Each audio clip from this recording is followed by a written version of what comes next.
Ciao a tutti e bentornati nella cucina di Gourmet Asian Food. Oggi torniamo in Giappone e prepariamo un dolce molto famoso e di moda in questo periodo che sicuramente avrete visto su qualche video o qualche foto su internet. Sto parlando del cotton cheesecake, ovvero la versione giapponese del famoso dolce americano. A differenza però della ricetta americana, quella giapponese ha una consistenza totalmente diversa, è veramente molto più leggera e soffice, tanto che la prima volta che la metterete in bocca vi sembrerà di masticare una nuvola, è veramente incredibile, ve lo assicuro.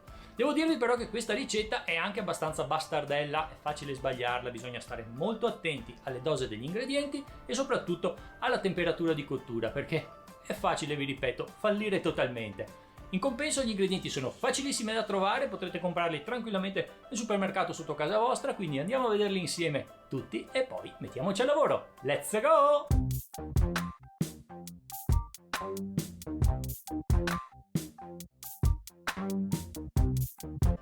Ed ecco tutti gli ingredienti che compongono la ricetta di oggi. Per un dolce di 15 cm di diametro avremo bisogno di 200 g di Philadelphia, 20 g di burro più un poco per imburrare la tortiera, 50 g di latte, 40 g di farina 00, 55 g di zucchero, 50 g di tuorlo d'uovo, 110 g di albume d'uovo, un grosso cucchiaio di uva sultanina e 2 cucchiai circa di zucchero a velo. Per la perfetta riuscita della ricetta vi consiglio di utilizzare una tortiera in alluminio rigida di 15 cm di diametro e soprattutto chiusa sul fondo. Aggiungiamo un goccio di burro fuso e con l'utilizzo di un pennello imburriamo bene tutta la tortiera, fondo e bordi compresi. Tagliamo un cerchio di carta forno di 15 cm di diametro e posizioniamolo sul fondo della tortiera. Ripetiamo l'operazione per foderare i bordi. Cercate di fare aderire bene la carta in modo di ricoprire totalmente e in modo uniforme l'interno della tortiera. Aggiungete in un pentolino la Philadelphia, il burro e il latte e fate fondere il tutto a fuoco molto basso. Continuate a mescolare fino all'ottenimento di un miscuglio molto cremoso e omogeneo. Come vedete, la temperatura non deve essere assolutamente troppo calda. Una volta il composto sceso a temperatura ambiente, aggiungiamo i tuorli d'uovo e amalgamiamoli bene al resto degli ingredienti. Con l'utilizzo di un setaccio passiamo la farina direttamente nel composto e con l'utilizzo di una frusta mescoliamo bene in modo da non formare grumi e ottenere una crema molto omogenea. Mettiamo ora gli albumi in una bacinella pulita, aggiungiamo lo zucchero, mescoliamo un po' e cominciamo a montare con la frusta elettrica. Continuiamo l'operazione per alcuni minuti. Una volta che la nostra meringa fa il becco, come vedete, è pronta ad essere utilizzata. Aggiungiamo la meringa al composto in 4 tempi, amalgamandola delicatamente con una frusta e praticando movimenti dal basso verso l'alto. Aggiungiamo la seconda dose di meringa solo quando la precedente è ben amalgamata e continuiamo l'operazione fino ad ottenere un composto ben spumoso. Mettiamo nel fondo della tortiera l'uva sultanina. Aggiungiamo quindi il nostro composto e battiamolo leggermente in modo da far uscire eventuali bolle d'aria. Prepariamo un contenitore con i bordi alti e aggiungiamo nel fondo una spugna o uno straccio morbido. Posizioniamo quindi all'interno la nostra tortiera con l'impasto e aggiungiamo nella parte circostante circa 2 dita di acqua calda da rubinetto. A questo punto siamo pronti per la cottura.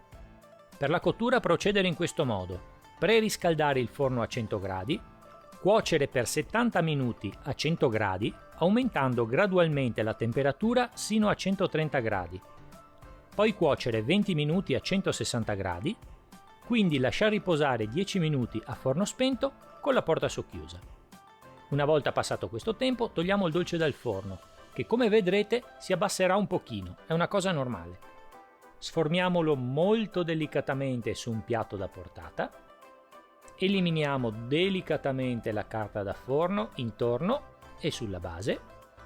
Capovolgiamo con molta attenzione il dolce in un altro piatto da portata e cospargiamolo di zucchero a velo.